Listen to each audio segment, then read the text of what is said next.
భారతదేశంలో సాఫ్ట్వేర్ సంస్థల ద్వారా ఆదాయంలో టాప్ 1 కర్ణాటక ఉంది.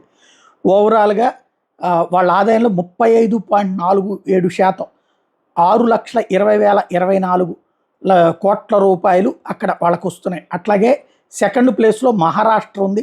వాళ్ళకి 19.77% 3,45,521 అంటే దేశంలో 19% అక్కడి నుంచిననమాట. 3,45,521 కోట్లు. థర్డ్ ప్లేస్‌లో తెలంగాణ ఉంది. 1,21,116 కోట్ల ఎస్టీపీఐ, 1,50,959 సెజ్ ద్వారా టోటల్ 2,72,075 కోట్ల రూపాయలు. టోటల్ 15.56% దేశంలో థర్డ్ ప్లేస్‌లో ఉంది. ఆ తర్వాత ప్లేస్‌లో తమిళనాడు, ఆ తర్వాత హర్యానా, ఉత్తరప్రదేశ్, బెంగాల్, కేరళ, గుజరాత్, ఒరిస్సా, ఢిల్లీ, రాజస్థాన్. ఆంధ్రప్రదేశ్ వచ్చేటప్పటికి 2,850 కోట్ల ఎక్స్పోర్ట్స్ 0.16% ఉంది ప్రస్తుతం దేశంలో లెక్క చూస్తే. టోటల్గా చూసుకున్నప్పుడు 17,48,141 కోట్ల రూపాయలు దీని నుంచి వస్తున్నటువంటి.